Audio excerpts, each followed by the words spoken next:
Friends, Ketan Agarwal చనిపోయాడు. కాదు కాదు, సియా అండ్ చేతన్ ఇద్దరు కలిసి చంపేశారు.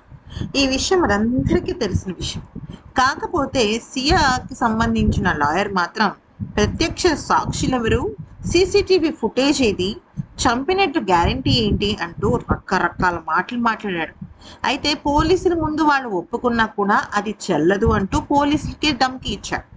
దాంతో ఇప్పుడు పోలీసులు ఇది కాదమ్మ పద్ధతి అని చెప్పి ఒకటికి 100 సాక్ష్యాలని వాళ్ళు వెతికే పనిలో ఉన్నారు. ఈ నేపథ్యంలో క్యాబ్ డ్రైవర్ చెప్పిన సాక్ష్యం నిజంగా వామ్మో సూపర్ డూపర్ ట్విస్ట్ అనే చెప్పుకోవాలి.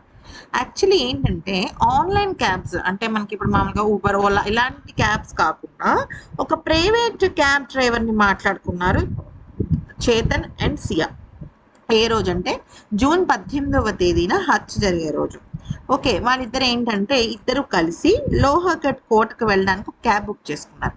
అయితే రైడ్ పూర్తయిన తర్వాత పోలీసుల ట్రాకింగ్లో దొరికిపోతామన్న భయంతో వాళ్ళు డ్రైవర్తో విడిగా మాట్లాడారు. యాప్ ద్వారా కాకుండా ప్రైవేట్గా డ్యూటీ చేసి పెడితే ఎక్కువ డబ్బులు ఇస్తామని ఆశ చూపించి ఫోన్ నెంబర్ తీసుకున్నారు.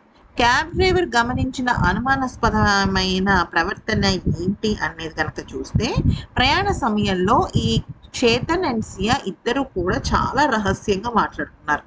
ఎంత రహస్యం అంటే సాధారణంగా క్యాబ్లో ఉన్నప్పుడు మనం మామూలుగా మాట్లాడుకుంటూ ఉంటాం, కానీ వాళ్ళు జర్నీ చేసిన ఆ 1 అవర్ 1.5 అవర్ ఏదైతే ఉందో టోటల్గా వాళ్ళు గుసగుసలే ఆడుకుంటూ ఉన్నారు అనమాట.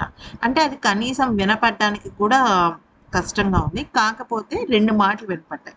నాకు చాలా టెన్షన్గా ఉంది అని సియా అంటే, నువ్వేం టెన్షన్ పడకు నేను చూసుకుంటాను అని చేతన్ అన్నట్టుగా తెలుస్తుంది.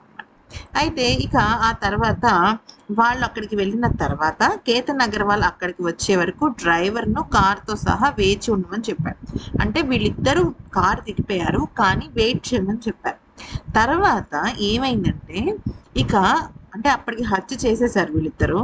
పరిగెట్టుకుంటూ ఇద్దరు వచ్చేసారు అనమాట. ఇద్దరు వచ్చేసి కార్ దగ్గరికి వచ్చి చాలా తీవ్రమైన కంగారు, అసలు గోల మామూలుగా లేదనమాట వాళ్ళ పరిస్థితి. అయితే త్వరగా ఇక్కడి నుంచి కార్తీ అని డ్రైవర్ని తొందర పెట్టారు.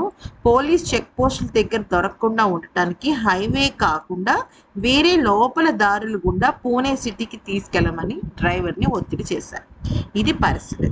సో అంతకు మునుపు కూడా సియా ఎయిర్పోర్ట్కి వెళ్ళే క్రమంలో కూడా తను ఏం చేసింది అంటే అర్ధరాత్రి 12 గంటలకి క్యాబ్ డ్రైవర్ని మాట్లాడుకోవడం జరిగింది. అంటే యాప్ ద్వారా తను ఏమీ చేయట్లేదు, ట్రేస్ అవుట్ అవుతుంది. అయితే పోలీసులకి ఈ అబ్బాయి ఎలా దొరికిపోయాడంటే అక్కడ ఆ సమయంలో ఎవరెవరు ఉన్నారు అనేది పోలీస్ ర్యాడర్ పెడితే ఇతని కార్ నెంబర్ కూడా దొరికింది. సో ఇతన్ని ఎంక్వైరీ చేయడం స్టార్ట్ చేశారు. అది విషయం.